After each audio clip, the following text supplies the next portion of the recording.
Hello, everybody. This is Curtis Clow, and this is episode 3 of Ink to Table, our companion podcast to our Substack digital Kickstarter magazine. I'm here with Caleb Palmquist, the co-host of Ink to Table, and we have a very special guest this week. Sorry, I'm spacing. Our very special guest this week is Art. Art, what's your last name? I honest to God don't know your last name. It's all good, man. It's Ebuen. It sounds like Oh, it's Edwin, right but on with the a B. screen. Yeah. Ebuen. Got it. I was going to ask you the same thing. I asked Ray that last week, and Caleb started laughing. Well, yeah. Ray has a very standard last name, but that's fine. Hey, man, you never know with the spelling. You never know. Okay. Anyway, so Art is the creator of a comic book called California Inc. Is it called California Inc.? Correct. Or is it just called California with a C? No. Copyright. California Inc. Yes, correct. Which is a comic book about California breaking off from America and becoming its own corporate entity. It's a sci-fi thing. It's very cool. And we started talking to Art at LA Comic-Con about coming on Ink to Table because he's got the 4th and final issue of California Inc. on Kickstarter right now. So we're just meeting up to talk about it. And if you want to check out that Kickstarter, it's on Kickstarter right now. Or if you're listening to this in the future, I'm sure that you can buy it somewhere online from Art. If you look it up, we'll have links. So What's like the quick pitch that you give at conventions for California Inc.? Oh, yeah. In the near future, California becomes a corporate country with factions fighting to shape the new nation. Solid. Art is a guy that I met before he ever made a comic. He came up at, I think it was like San Diego Comic-Con a couple years ago. Nervously, by the way. I don't know if you could tell. No, I couldn't tell, man. You're good. We asked you this question in the interview for Substack, and you were like, you don't like the word networking, but I mean, I don't know what else to call it, but your answer was pretty solid where you're like, you just got to be genuine and just be cool. And like, that's what you were. Like, you just came up and showed me your script. And like, even though you hadn't had made a comic yet, like I could just tell you were on the hustle and just meeting people and already like trying to get your stuff out there. Is that where you met your artist for the series, or did you already have like a connection with them? No, actually, I think you're right. Before, when you and I first met, I hadn't met Dave yet. Oh, okay.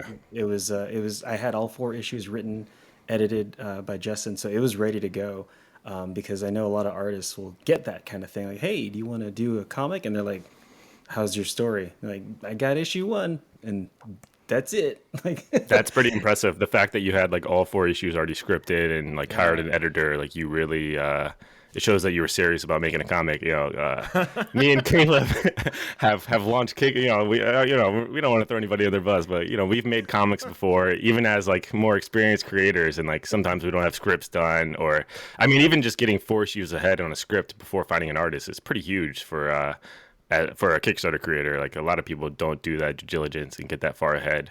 What made you like come at it from such a professional perspective, and like when you were trying to get into this? well, that was my proof to myself. Like, I'd hate to show up and they're like, all right, ready, and then I'm like, I still need to write it. I still need Right. it. I'm like, here's the pitch, and they're like, yeah, let's start next week. Okay, let me write it real quick. It was literally just proof to myself that I can do it and get it done. It took a couple years, just have a full-time job, so I knew it was gonna take some time. So that gave me the time to be able to spend you know time with it with Justin to just kind of fine tune as we went along. We would meet over lunch or dinner just to kind of talk about it. So um, you know it was literally just like, let me make sure I'm good first, so it's not on me if it's late, as you know. Yeah, Of I course. never want Yeah. never want anything to be on me if something's late, ever. Talk to my that's clients, talk to anybody I work with. It's never on me if it's late. It's definitely the right way to go about it. Very professional. What's your editor Justin, who I met? We were on a panel with him at his past like San Diego Comic Con. How'd you get in touch with him? Did you just find him through conventions as well, or? No, interestingly enough, while I was working at Jack and Wax Corporate in their creative department, there's a comic shop not too far from the headquarters, and Justin would shop there, and we just kind of there was a little group of people that we would just hang out and talk, and he and I just kind of hit it off. And he's a writer in his own right. He's written for Dark Horse and for Stila. He's gotten a few books published. He does back matter for used to do back matter for Brian Wood, and he and I just hit it off, and I don't shop at that shop anymore only because I don't work right by it, but our friendship has continued. It's been on, I think we counted recently, it's like 12, 13 years now. So just kept in touch, really good friends now. And then, he's the one who said, hey, because I've talked about, I want to do a comic. And he's like, why not? I was like, I don't know. So he's like, you're in your own way. Just do it. And I was like, you're right. Where do I find time? But made it happen. Right on. You did make it happen. You're up to issue 4 on Kickstarter now. Yeah. And hooked on it. what made you want to get into comics? I know you were like previously an animator, and you've done some other work. Like, why jump into comics on Kickstarter now in the 2020s? Well, I've always kind of actually when I got back into comics, I took a long break from the superhero comics, and then when I got back in, one of the first books that brought me back in was Lazarus by Greg Rucka, and then got into books by Rick Remender like Deadly Class, and then even some of that stuff by Scott Snyder with the Batman New 52. I was like, oh, comics are different. It's like different now in a good way. Minus the Batman thing, but I mean, even that was somewhat different. But just the creator-owned stuff really drew me in. I was like, oh, it doesn't have to be superheroes. It could be just cool stories you want to hear. And then someone who's in production like myself, it's like, oh, it doesn't have to be a movie because I don't have the budget for a movie. And comics, as you know, is nowhere near the budget of a movie. Probably takes just as long as making a movie. But so it is, it was one of those like, well, let me try to put something together that I would love to see on a shelf. And, again, Justin encouraged me to do that, put pen to paper. And, I had a couple ideas, and he's like, yeah, that's a good one. Why don't you get on that one? So, yeah, I went from there. It's funny that you would say that because just like looking at California Inc., the comic, if the name on the cover was Rucka or Remender, just looking at it on the shelf, I wouldn't have blinked if I saw that name on the cover of this comic. It's just like the vibe is very in touch with that. Oh, that's cool. I mean, that's good for me. I don't know about for them. I'll take it. They'll be like, hey, man. Well, I read Lazarus back when it came out, and it obviously like really cool comic. So that's awesome. Yeah, Rucka's really good about minimal exposition. He's good about kind of letting the storytelling and the exposition kind of come through in conversations. Justin kind of pointed it out, instead of someone saying, instead of him saying, I like to do this, someone might say it in the background, like, oh, let's not do that because he likes this. It's kind of, you figure things out as they have conversation. So I try to model some of that from that. Some of my writing after that. What's been your process learning how to write comics? Was this when you scripted these 4 issues? Was that like your first time ever writing a comic? Like, how did you go about learning that? And I guess Justin played a big part in giving you notes on the scripts and everything. No, he gave me notes mostly on dialogue. Okay. But the writing part of it, I write stuff for more kind of continual kind of visuals, like commercials, so 30-second commercials. So that's not too difficult for me. But as we know that with comics, you've got the page turn and you've got panel restrictions, that kind of thing. So what I did was I found some of my favorite books, like Lazarus. What was it? Briggstown was one of them. And, I picked apart a few number ones and broke them down into facing, single and facing pages. And I started kind of just charting them out, like from page 1 through page 3, this happened. And then from page, 4 through page 8, this happened. So I kind of started breaking them down and seeing kind of the rhythm of writing so that I could understand how that works in terms of kind of the musical rhythm in a comic book. And I was like, oh, okay, so that's kind of what I do with a commercial or a longer script, but just in the form of pages. So it kind of helped me understand the structure of storytelling for comic books. So it was a little bit of a shift, but nothing too wild. I think the tough part for me was because I know artists don't love full script. You know, it gives them more leeway to have a little bit more of an open script. I wrote in full script because I didn't know who my artist was going to be, and so I paneled the hell out of every single issue. Like literally, like it was, lower angle from the foot, 3/4 to the right, facing up, just kind of like I fully paneled out everything.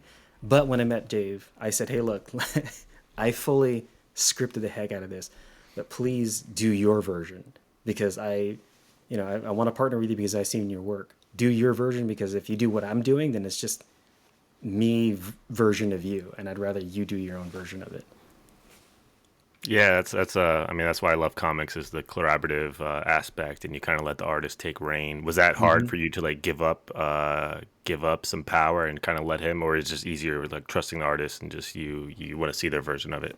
No, it's kind of fun actually. Just like when I work in advertising, usually there's two major roles. There's the writer and there's the creative director or the art director, depending on the team, and it's a lot of push and pull.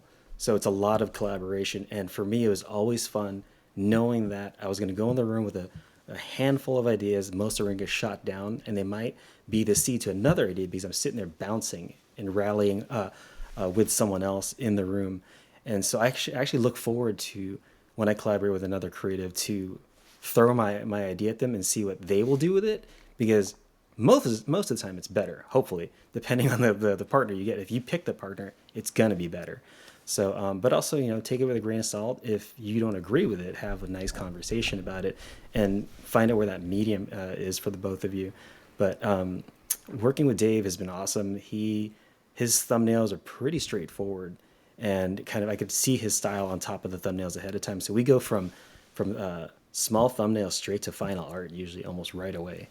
It's just at least at this point, you know how it is. After like issue 2 or 3 with your artist, you find a groove together, and that's Yeah, how. once you get the flow. Yeah. Yeah, for sure. What kind of work did you do as an animator? What'd you work on? I worked as it's called TV. It's called a character layout artist on The Simpsons and Futurama. So with feature animation, an animator strictly just animates like a character. So you're just focusing on acting a specific character out, and like the scene is laid out for you, the background's locked in, and same with the camera moves, and you're just focusing on just a single character or few characters on screen acting. Where, as you know, with TV, budget's a little bit lower, so we wear many hats. So I would have to take the storyboard and see the camera move. I'd build the background, build the camera move on top, and the timing of all that, and then animate the multiple characters that are on there, and then do the math for that. So it was like many hats, many hats. What's do you like? Did you like that kind of being a part of a bigger team, or like compared to comics where you're kind of in charge of everything, putting your ideas forward, and it's kind of your show? Like, what's the I guess what's your preference there? Is that's the reason probably why you came to comics is because you want to be just in charge and kind of tell the stories that you want? Well, animation, come on, man! Like those two big shows, that's pretty awesome. I can't deny how much fun It's I cool. had there. Yeah, yeah. Yeah, I can't deny that. And it's someone else's property, and it's two fun properties. Like you can't deny how much fun that was. I just straight up got burnt out from drawing. Like when I quit animation in '99, no, 2000, 2001. I stopped and I went back to school to go study advertising design and photography. Like I hadn't drawn outside of for school up until like maybe a year ago. So that's like 20 years, dude. It was like maybe 25 years. And I recently, I'd say about 3 weeks ago, found because I started drawing it, and it really like I don't know, it was like PTSD with drawing. I really got burnt out, and like it made me lose my love for drawing. It was kind of existential when my whole life I'm going to be an animator, right? I'm a kid, and my name is on screen, and we're receiving an Emmy. My roommate is a high school friend of mine. We went to LA together to go, brave LA, and 3 years later we're both making it. Like I'm on The Simpsons, he's on King of the Hill. We're freaking roommates. We're doing the thing. We're like living our dream. And then after about 3 years of that, I was like, why don't I feel artistically satisfied, you know? And yeah, it was tough kind of changing out of that. But you know, now that I'm able to do my own thing, it's fun. Like it's a different kind of satisfaction. Like I mentioned earlier, I've received awards for being part of the team that won an Emmy, and then in advertising, we've won awards for things like that. But as you two know, as creators, this is our property. This is something we wrote, and then somebody that's not friends or family, because they're going to love our work, right? Yeah, friends and family are supposed to like our work. And then when They're we gonna get say they that do. person we've never met who DMs us or who shows up at a table and goes, "Hey, I really like that thing you did, that thing you Yeah. wrote," you're like, "Yeah, that feels good." Like, don't want to choke back the tears. So, talking about animation and how you got burnt out and you had to like basically step away for a long time. What are you doing? Because Curtis and I talk about burnout. I talk about burnout like maybe more than anything else with other creative people, and even doing my own stuff. I mean, I'm kind of moving at hyperspeed all the time, so maybe I'm doing it to myself. But what are you doing to protect yourself from getting burnt out on this new creative venture? I don't think I'm getting enough time on it, which is unfortunate. As you guys know, it's hard to find time to write. My other thing that I do love, as I'm sure you know, and I apologize to both of you because anybody who follows me knows that during a campaign, you feel free to mute me because I talk about my campaign all the time. I market the shit out of my Kickstarter. I love that part of it too. But it's like I have multiple projects between writing. I'll be publishing Justin's other book starting in March. I'm writing something else for another anthology. On top of that, like I said, I've rediscovered illustration.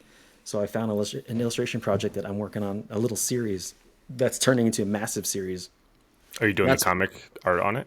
it's just a bunch of a bunch of designs that I'm doing, illustration designs. So that's one way is I'm going between drawing and writing.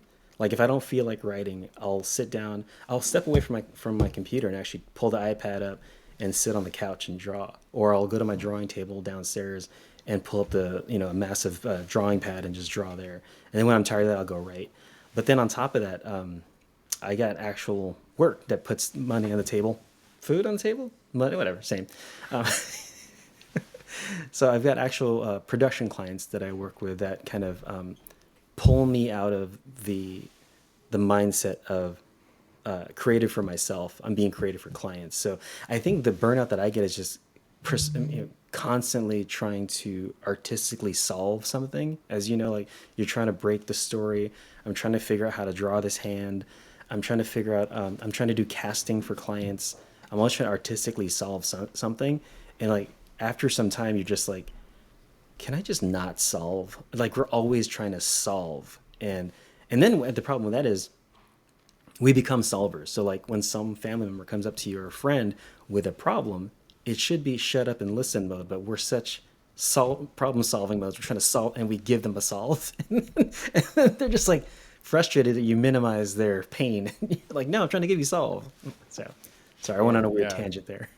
No, it totally makes sense. Like, I think you put it in a way that clicked for me because one of my favorite things to do, actually, maybe Curtis doesn't agree with this. I don't know how you feel, but one of my favorite things to do is pack orders. And since I'm probably fulfilling a new campaign every month, I'm like always spending time packing orders. But when I pack orders, I put on a podcast or an audio book, and I know I've done it so many times. My process is so clear. I have a nice setup for myself, and I just like zone in, and I don't have to solve problems. I'm just but it feels good because I'm accomplishing something. Yes. And every package is someone who paid me money for a book. Yeah. So I get that gratification, and it's like this easy, repetitive task. But I often will do like, over the course of a week, I'll do like 20 hours of shipping, and then I'll be like, man, I feel productive, but also the script I was supposed to write I didn't do, and this hiring a new artist I didn't get that done, or whatever, and so but I like to kind of retreat into that because it lets me feel like I'm accomplishing something without having to like as as a reality star might say, activate brain, you know.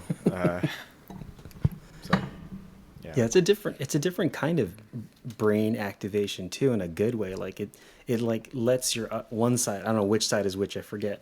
It lets that side rest so that the other one can trigger and focus on that thing. And actually, I turn my creative goals into checkboxes so that they become like a task. Like if we give ourselves the goal of let me write a new issue, it's like no, it's more than that. So I'll break it up into tasks. I'll be like, one checkbox is research this specific thing. Another checkbox would be write the backstory to this thing. So that feeling that you get from packing order, you're checking off a box, and in the end, after you check off all those boxes, like oh, I wrote. I didn't write like a page, but I wrote the back stuff to it. Now it comes to actually writing. Then you could write, oh, let me write page 2, page 3. So Speaking of getting back into art, you did one of the covers for this issue, right? yeah, I do one variant for each issue because I cost nothing.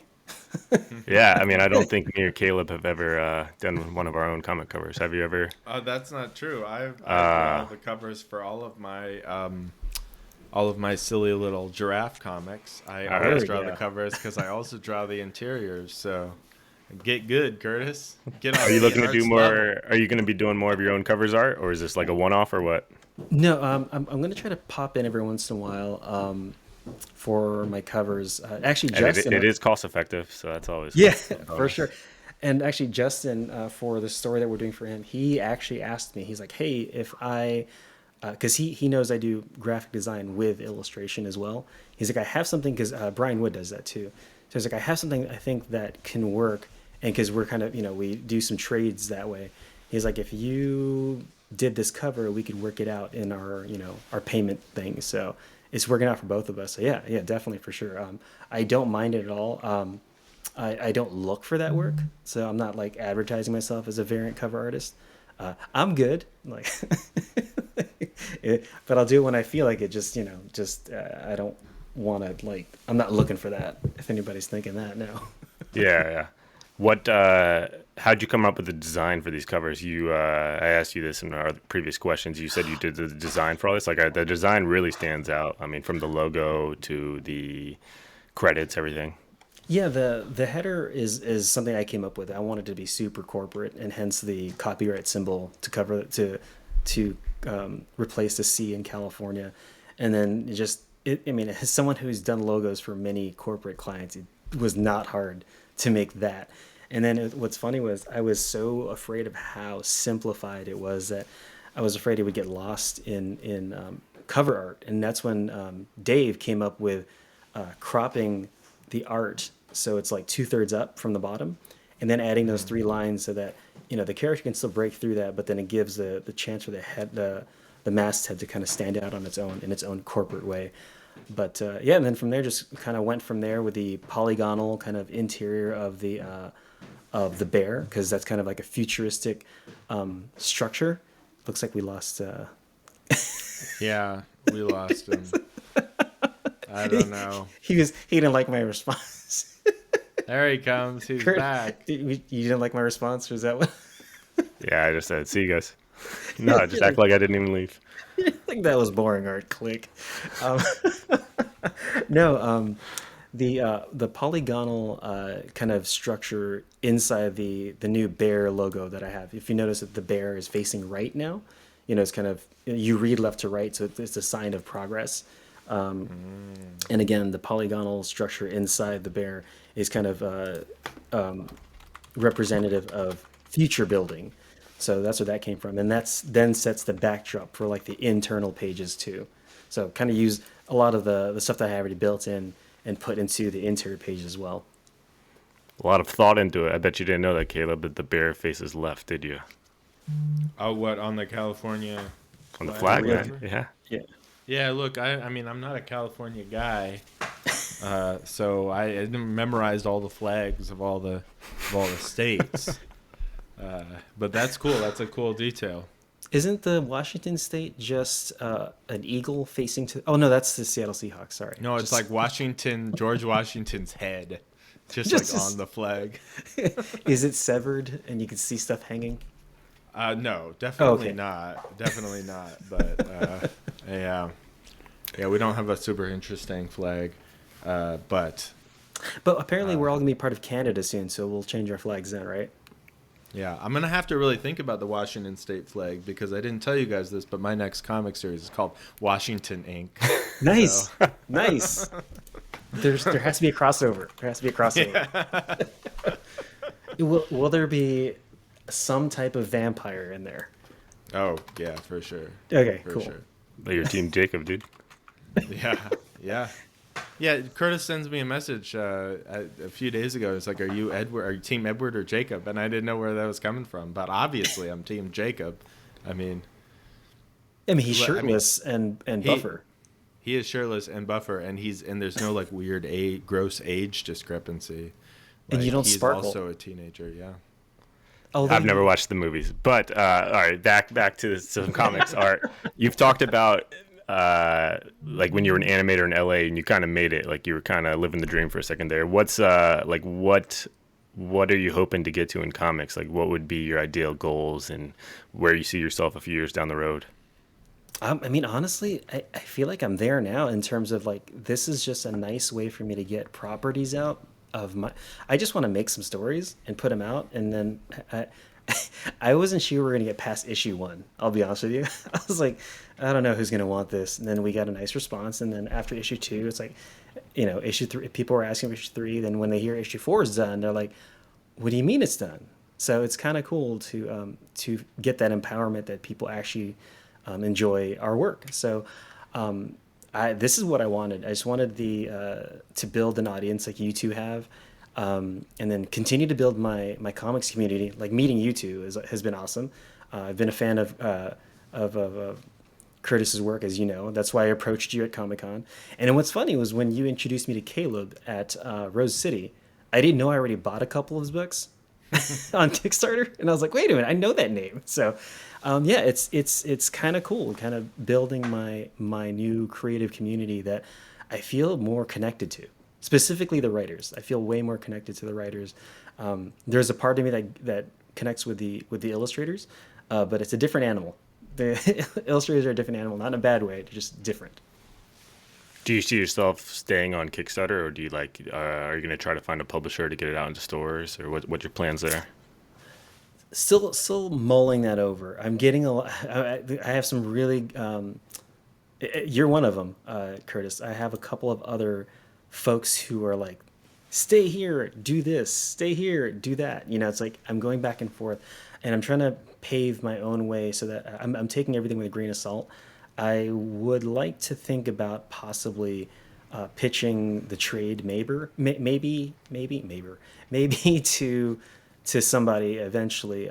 We'll see where it goes, but I have some other stories that I'm building for California that might end up being a nice piece of back matter as well to give that trade and or hardcover more beef to it as well.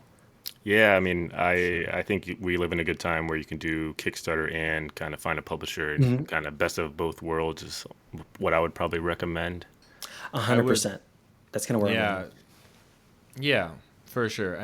We've talked about this. Curtis and I have talked about this so much on episodes of the show, and just like in between, just like you kind of have to find even though comics have been around for a long time, the way that comics are now, especially the angle that we're coming at it from, which is like a very independent angle, is that there is no one right way to do it, and that we really have to carve our own path. And the people who are doing exciting stuff on Kickstarter and like breaking ground on Kickstarter are figuring it out. They're not just like following a path that somebody else set out for them.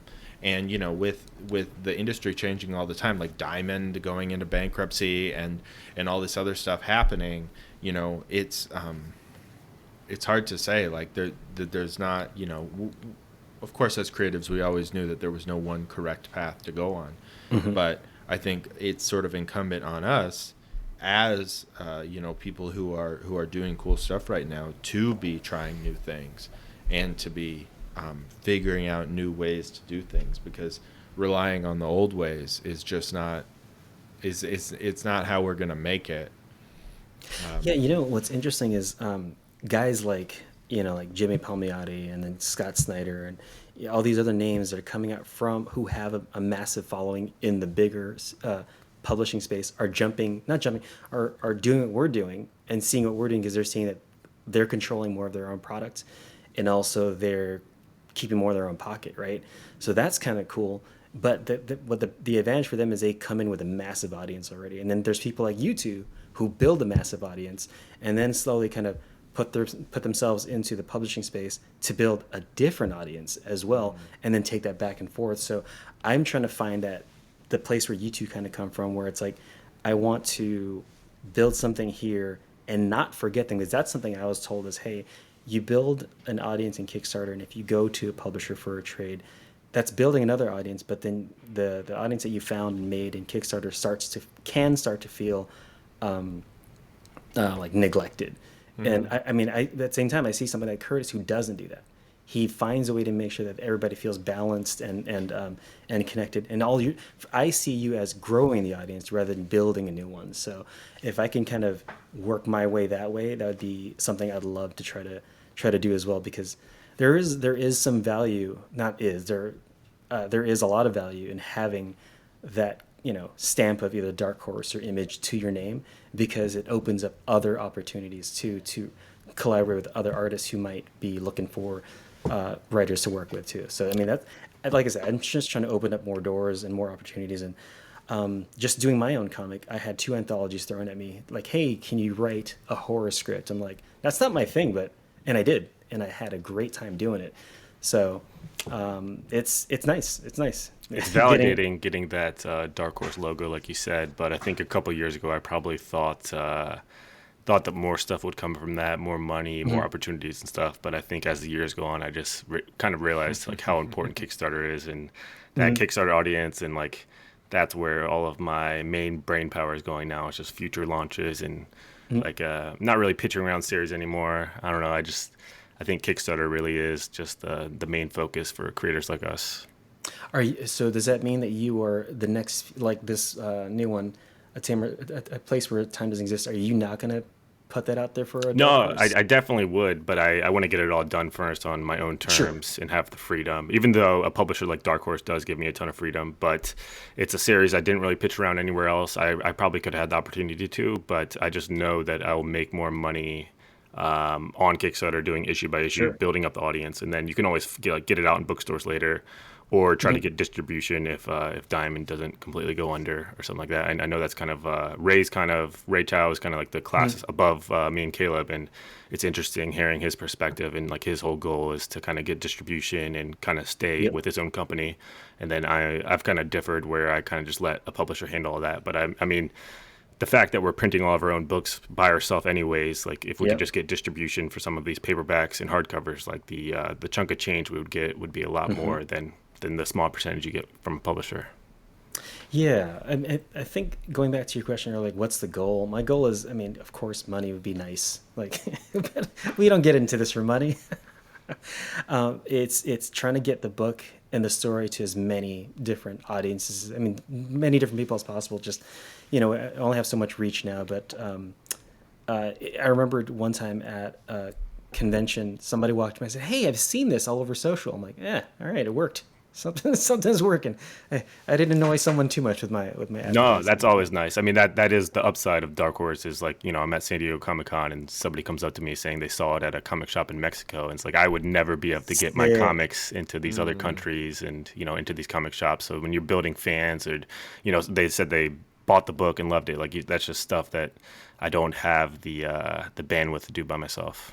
Yes. Well, yeah. I mean, even I had a book with a publisher that shall not be named for a while, and overall, I came out of it. It's like a very negative experience. Oh, but that's too bad. I did have people who found the book, like quite a few people who found the book because of that, because it was in distribution. Now, is that something I've thought about? Like what Curtis said, Ray Chow said, is can I accomplish that myself? Can I? I mean, with Diamond going under, it becomes like a little bit more complicated. and my understanding had been that Diamond had been getting a lot easier to get into Mm-hmm. because of, but I mean, part of that is because of Lunar and everything else and like competition. Apparently it was too easy to get into maybe, but, you know, can I accomplish that myself to get into stores? I don't know. But, you know, that you're exactly right of like, how can we get the word out to more people? Because there are tens of thousands of people who California Inc. is like going to absolutely nail it for them. The problem is that those tens of thousands of people don't know that it exists. Yep. Right? And that's like with anything, like unless your product is truly just awful, then with anything, it's like, I mean, that's like the biggest issue, you know, is do people know that it exists? Do people know how they can get it? And getting that word out. And that's just like a big struggle. So, you know, any way that you can do that. And yeah. Yeah, advertising is, I mean, as someone who worked in advertising for 16 years, it has a massive value. You know, like you got to do it. I know we don't like doing it as creatives, as turning that side of our brain on because it takes away from being creative.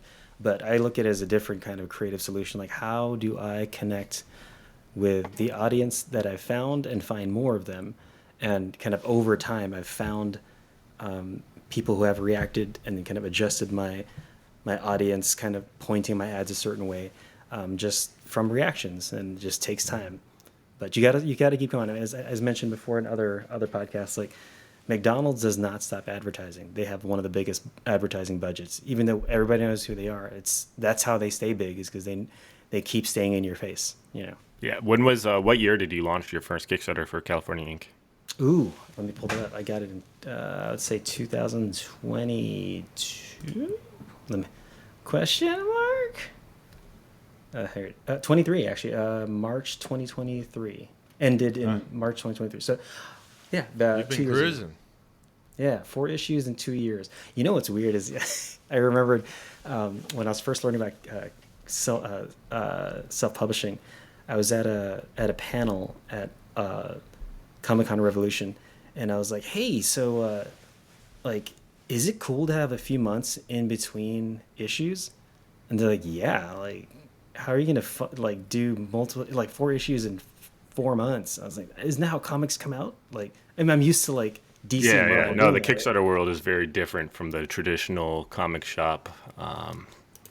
Yeah, and Breaks, actually, having years in between, like that's all very normal. You know, I found out that like putting 6 months between issue 1 and issue 2 seems fast for some people because they're like, "We just backed you." Like, "Oh yeah, you did."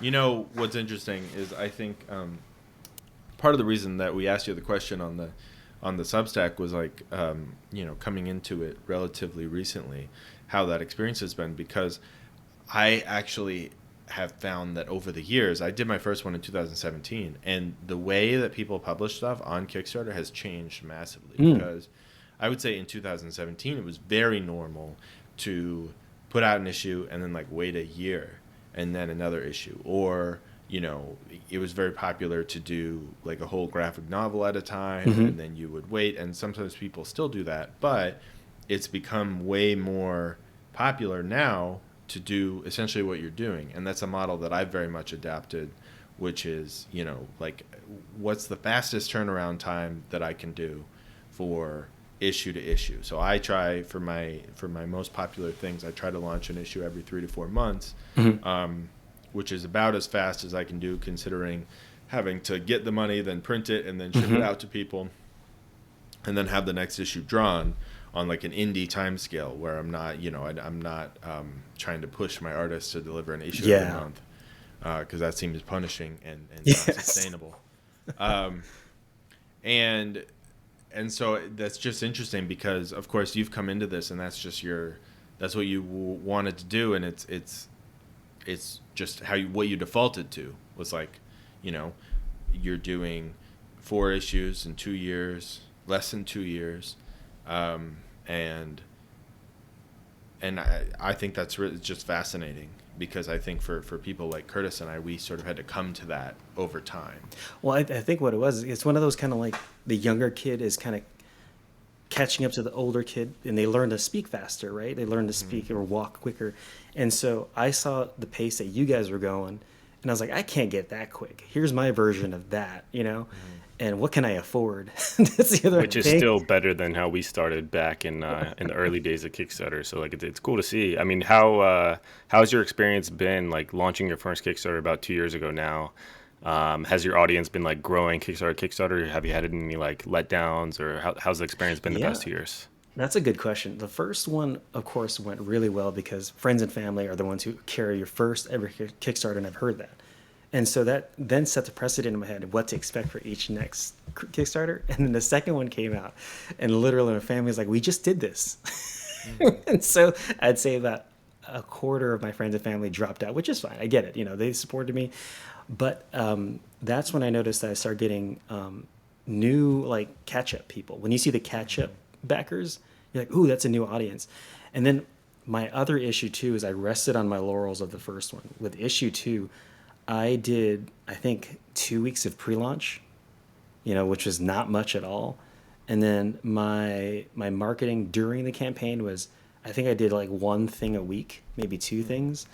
And it showed in the final numbers. Like I did not push as hard as I should have. And then issue 3, I was like, you know what? Let me do something right here. Let me spend more time with it. And it paid off. It paid off in terms of number of backers. I'm looking at number of backers for me. Which is important, yeah. Number of backers sometimes I think could be more important than actually like Way total more. funds, because it just, look- especially when you're like, I like to compare like total new backers compared to like returning Yes. backers, and like you want to keep both of those healthy. Like you want people to returning, but you also want a healthy number of new people every time, so it shows that you're growing. And then you always got returning backers on later campaigns and whatnot. What kind of marketing stuff were you doing for some of these campaigns? Let's see. I got my list here. Lots of PR. So I've gotten. You guys are podcast number 8 for This is a big one, man. This is a Yeah. big one for number 8. So, yeah, this is the one that's gonna hit you, push you into the stratosphere. It's literally number Get ready, 8. man. Buckle up. If those numbers jump, you guys know beers are on me. All of Rose City. Look, any backers you get from here on. Okay, is that what it is? We'll take credit for it for sure. Yeah. That's if it's yes, I'll take that. That's fine.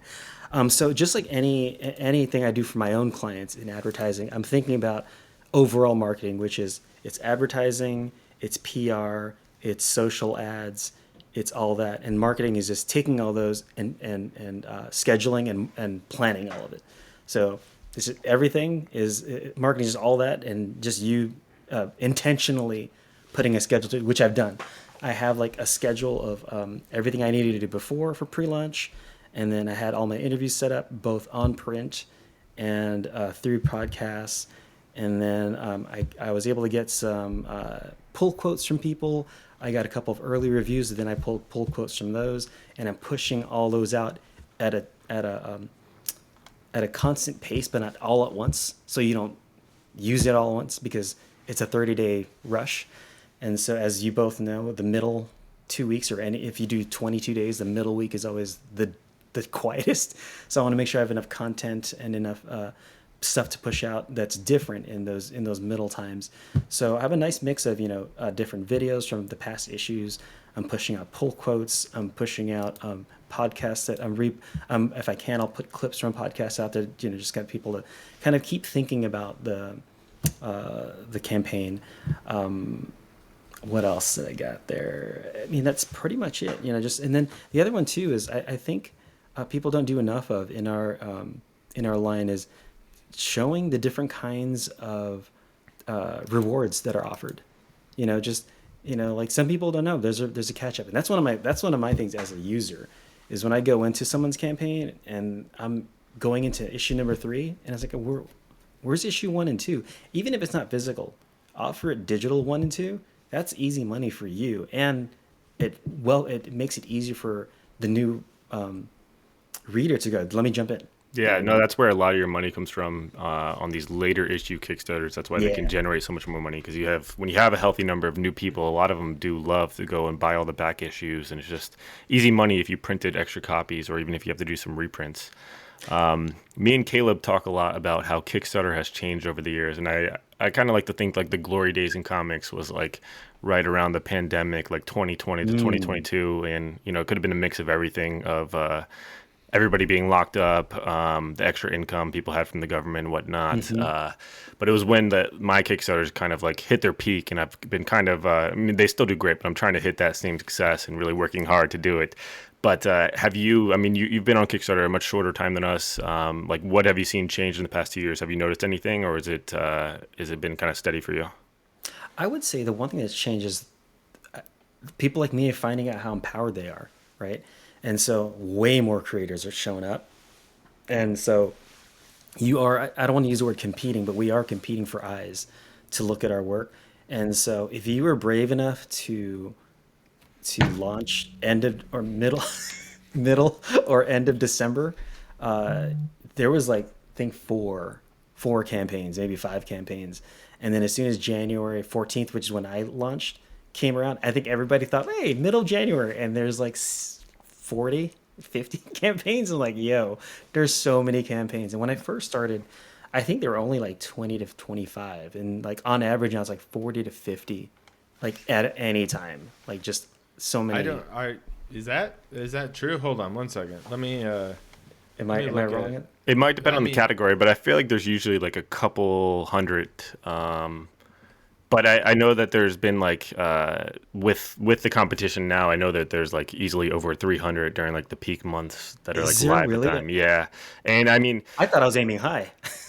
that's it's something that creators used to try to not worry about. I feel like they would say that a rising tide helps all ships or whatever. Like a couple years ago, when you would see these big publishers get on and Keanu Reeves and stuff, and it was something that I try to think I'm a pretty like optimistic person, and I would just thought like having those extra backers would just help us out. But I mean, now that the years go by, we're in 2025, and I feel like it might not be true. The competition kind of hurts the little guys. And when you have these big publishers like Skybound doing G.I. Joe that hit like 10,000 backers, and Boom Studios is always on there with Power Rangers or whatever else. And it's, I think it might take away from us creators, and not to mention like the not safe for work stuff being so popular on Kickstarter. Like it all just adds to the competition and the audience change and whatnot. Okay, sorry. I was going to say, there's always thought leaders in any space and who are making big declarations about what things mean, and then ultimately you see this in politics. I certainly don't want to get into that, but if you look back, if you go back and listen to like just a popular politics podcast from like 3 years ago and listen to the takes they were having, they're probably laughable now because of how things change. And I think that's how I feel about Kickstarter, is that like when Brandon Sanderson broke all the records with his, biggest Kickstarter of all time for his novels, and then and we're all like, yeah, that's good. This is a good thing. More people on Kickstarter, more people backing our stuff. And then it's like, well, fast forward a couple of years, where's that impact? And you're not seeing it.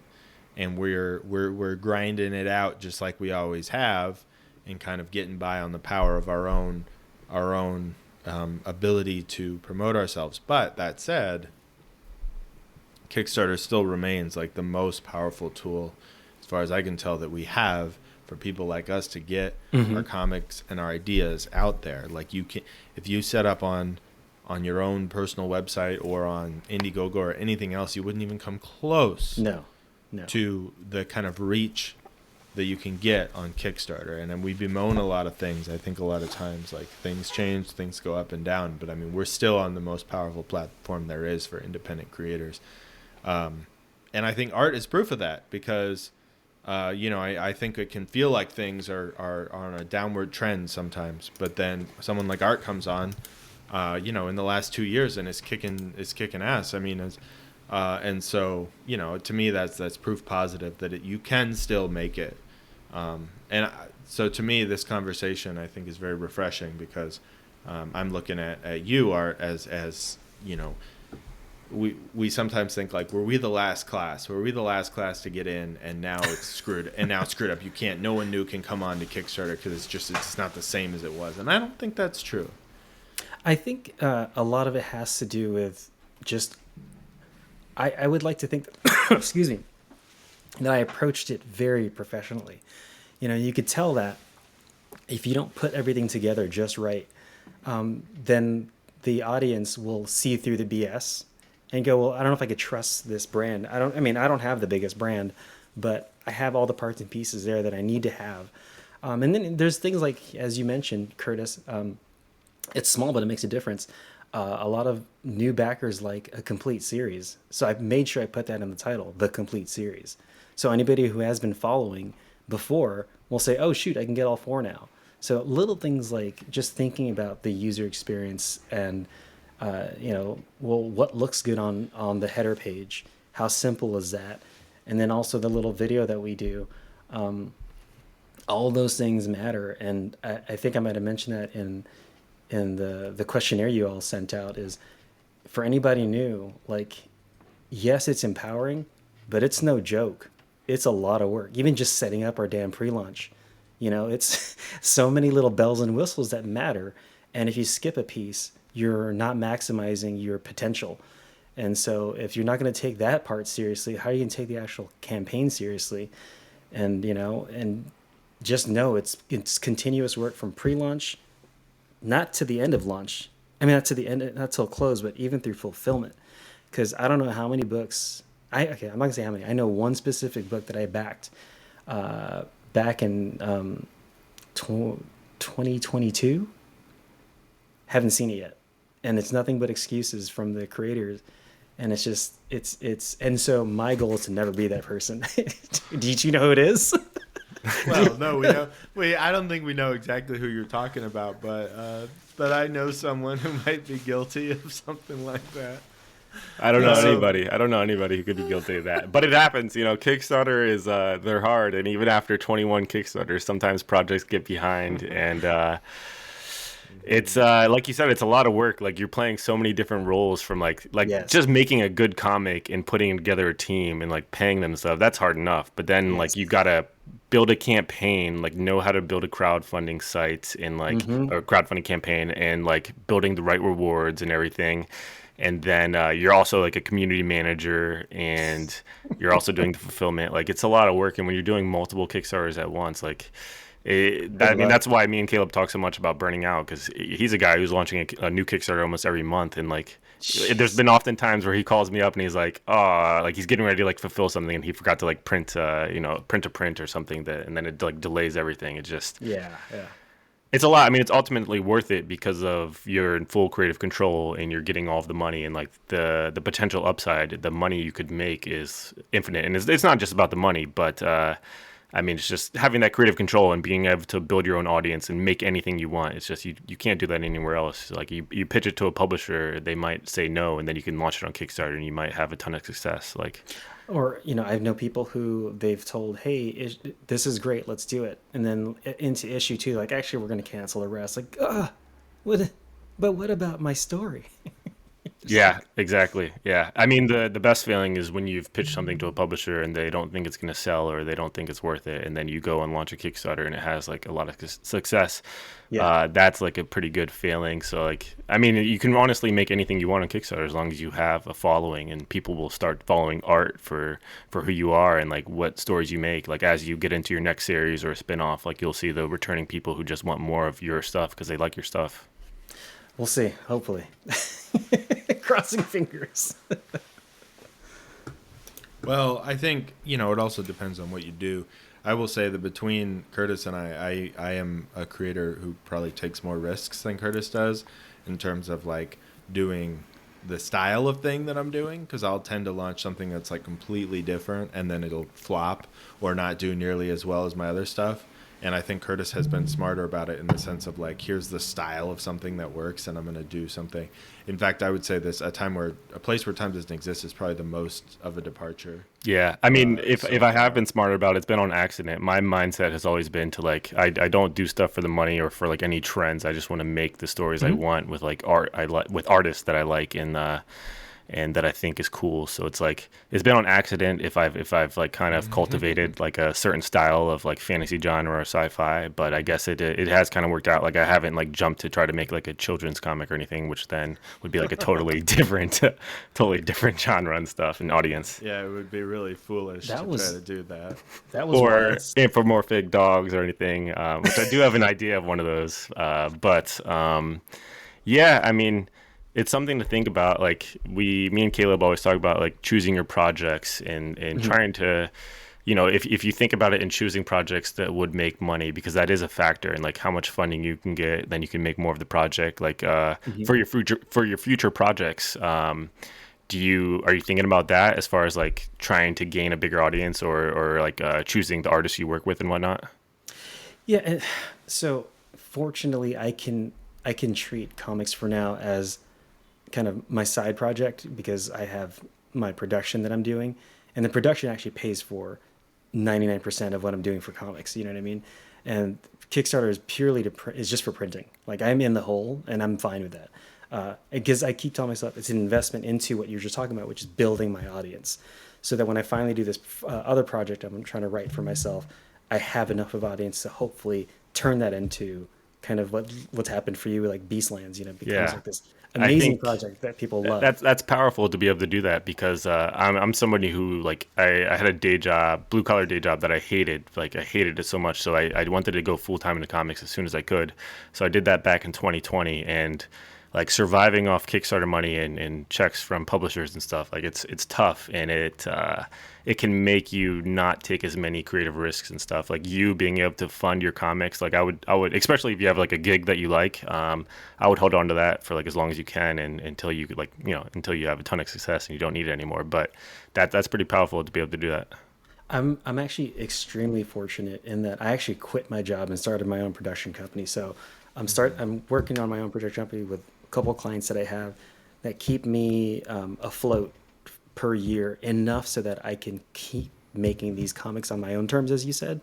But it does come with, as you know, being your own boss comes with that stress of like, do I have enough work in front of me to keep myself afloat and my family? You know, I've got a house and kids to take care of. So as long as my wife says, as long as you're able to hold up your end of the bargain, like when you were working full time, do what you need to do. You can go all these conventions. You know, we'll be able to support you and everything. Just do your part. Have you ever seen the show Detroiters? No, no, no, no. Oh, okay. It's like Tim Robinson, like he's a comedian. He's like a really Yeah, yeah. off-color, goofy comedian, and he had this show where him and his buddy run an ad agency in Detroit. And so when you talk about your ad agency, like doing ads and stuff and production company, that's just what I'm imagining. I'm sure that you are far more professional than the characters in this show are. Nope. Advertising's not professional. Let's see. My last agency, we had, for as long as I remember, we had a full bar that we would hide depending on which client was coming over. Wow. You know, it's fun times. It's fun times. That's wild.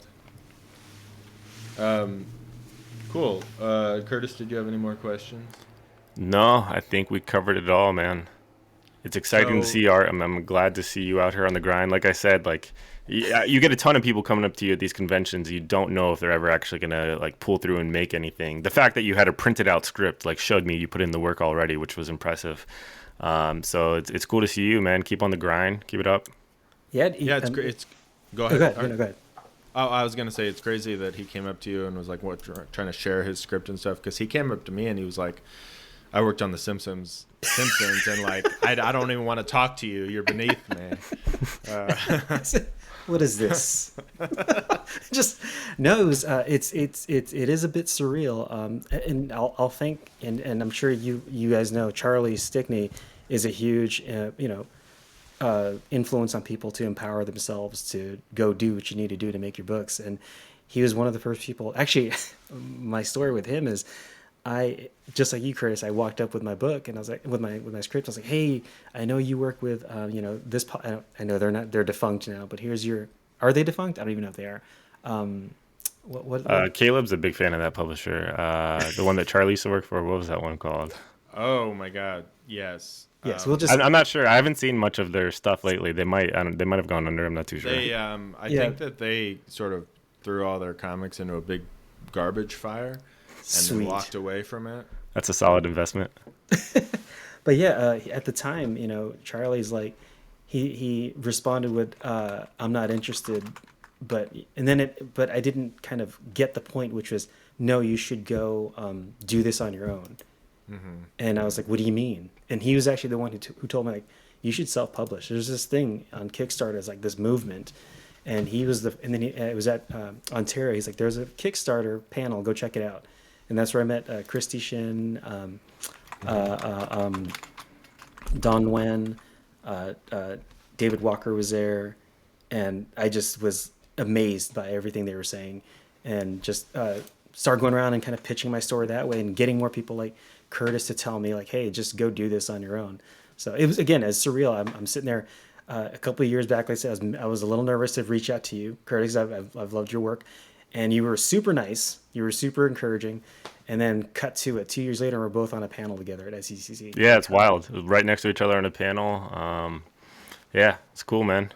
And then cut to is it Rose City? You were watching you getting drunk playing foosball.